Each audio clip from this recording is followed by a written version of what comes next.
जी actually क्या है, हमारे दादाजी जो है जब हम छोटे से थे तभी से महाराणा प्रताप जी की हमेशा कहानियां सुनाते थे और उनकी बहुत ही इच्छा थी कि जो है महाराणा प्रताप का इस तरह की मूर्ति या फिर द्वार इस तरह का बनवाए।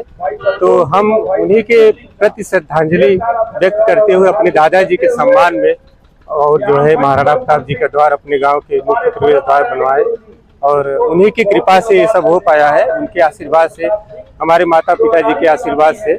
क्योंकि हम फोर्स में जॉब करते हैं एक छोटी सी और हमारी इतनी बड़ी स्थिति परिस्थिति नहीं है, लेकिन हमें मानते हैं कि एक कार्य हम भले किए हो अपने वेतन से, लेकिन उनके आशीर्वाद से ही ये काम कर पाए हैं और अपने माता पिता के आशीर्वाद और गुरुजनों के आशीर्वाद से ये कार्य कर पाए हैं, जिसमें सबका बहुत ही आशीर्वाद योगदान रहा है। देखा जाए जो राजनीति अगर देखा जाए तो महाराणा प्रताप जी से बांटा जा रहा है, परशुराम जी को ब्राह्मणों का जोड़ा जा रहा है, कैसे देखते हैं आप, क्या कहना चाहेंगे? देखिए, कोई भी महापुरुष है, चाहे जो भी महाराणा प्रताप हो या अन्य कोई भी महापुरुष हो, उन्होंने किसी एक विशेष जात को देख या किसी एक विशेष जात के लिए संघर्ष नहीं किया। इवन हम आज भी देखते हैं हमारे सेना के जवान शहीद हो रहे हैं, हर जात के जवान शहीद हो रहे हैं, तो किसी विशेष जात के लिए नहीं शहीद हो रहे हैं, हमारे देश के लिए भी शहीद हो रहे हैं। तो किसी भी महापुरुष को कभी भी किसी जातिगत भाव से देखना गलत है, मेरा यही मानना है। और जो लोग देखते हैं, या हम हो या कोई और देखता हो, तो साधारण सी बात है, उनको उनकी पीढ़ियां भी नहीं याद कर पाती है। और आज इतने हजारों वर्षों के बाद भी हम सभी लोग महाराणा प्रताप जी को याद कर रहे हैं। तो यही अंतर है हमारे और महाराणा प्रताप या अन्य महापुरुषों के बीच में। तो हमारा तो यही सबसे अनुरोध है कि अब हम लोग अंतरिक्ष में पहुंच चुके हैं, चंद्रमा पे भी पहुंच चुके हैं और हर क्षेत्र में प्रगति कर लिए हैं। अब जातिवाद को समाप्त करके हम सभी को मिल करके देश के सभी महापुरुषों को सम्मान, देश की भावना से और उनके किए गए कार्यों से देखना चाहिए, न कि किसी जात भावना से देखना चाहिए। हम आप यहाँ पे आए हैं, देखे होंगे महाराणा प्रताप जी जयंती के कार्यक्रम में हर वर्ष पिछले 6 वर्षों से लगातार कार्यक्रम होता है।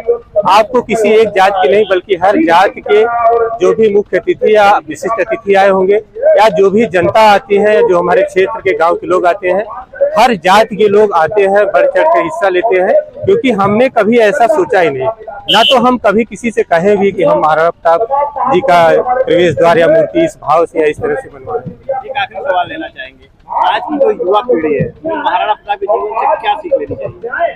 महाराणा प्रताप जी पराक्रमी थे, शौर्य भी था, बलशाली भी थे और निसंदेह उन्होंने पूरे मुगल अंपायर के खिलाफ संघर्ष किया, कभी झुके नहीं, अपने स्वाभिमान से उन्होंने कभी भी समझौता नहीं किया।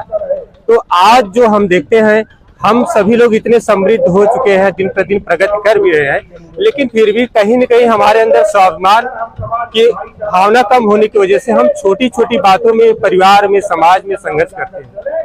लेकिन महाराणा प्रताप जी से सिर्फ यही सीख नहीं लेना है कि वो पराक्रमी थे, उनसे ये भी सीख लेना है कि उन्हें उस समय मुगल साम्राज्य के जो शासक अकबर थे, उन्होंने कहा था कि हम अपने जो मुगल अंपायर का आधा जो है हम महाराणा प्रताप जी को दान कर देंगे या उनको दे देंगे, यदि वो हमारी अधीनता स्वीकार कर रहे। लेकिन आज हम लोग छोटे छोटे चीजों के लिए घर में, परिवार में, समाज में 1 इंच 2 इंच जमीन के लिए मार कर लेते हैं, संघर्ष कर लेते हैं, या फिर कहीं जाते हैं 100, 200, 500, 1000 रुपए के लिए लोग टिक जाते हैं।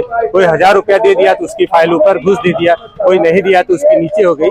तो मेरा तो यही अनुरोध है कि सबको इस भाव से भी देखना चाहिए कि महाराणा प्रताप की जयंती सिर्फ पराक्रम के लिए नहीं है, उनके स्वाभिमान से हम लोगों के अंदर स्वाभिमान भी लाना जरूरी है।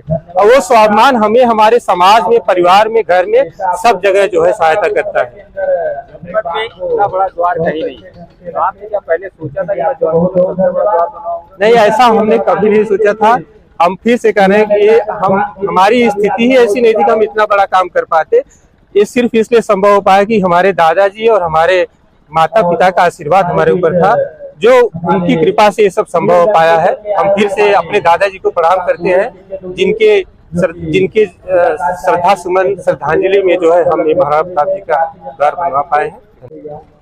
आज का जो कार्यक्रम आयोजित किया गया, किसके द्वारा आयोजित किया जाता है और कितने लोग? कार्यक्रम हमारे साथ में श्री अंजू सत्येंद्र सिंह भाई हैं, अभिषेक भाई यहाँ खड़े हैं, और प्रताप सेवा समिति के बहुत सारे सदस्य जो बाहर रहते हैं यहाँ भी बहुत सारे सदस्य आए हैं। प्रताप सेवा समिति एक संस्था है जो सभी गरीबों का, हर जाति के लोगों का सहयोग करती है और एक संगठन भी है जिसमें सभी लोग जुड़े हैं। तो हम लोग सारा कार्यक्रम जो भी करते हैं प्रताप सेवा समिति की तरफ से ही करते हैं और आगे भी प्रताप सेवा समिति की तरफ से जो भी कार्यक्रम होगा प्रताप सेवा समिति के सहयोग से ही होता है। तो इस कार्यक्रम का जो आयोजन हुआ है उसके लिए हम पूरे प्रताप सेवा समिति के सभी भाइयों का, सत्येंद्र भाई, अभिषेक भाई, साहिल यहाँ पे आए हैं, रोहित जी है, सभी को बहुत बहुत धन्यवाद अर्पित करते हैं कि इसी तरह हम सभी भाई मिलकर के आगे भी कार्यक्रम करते रहेंगे, जिससे समाज में एक भाव जाए कि कहीं न कहीं महाराणा प्रताप जैसे सभी महापुरुषों को हम लोग याद कर सके और कुछ अच्छा कार्य कर सके। धन्यवाद।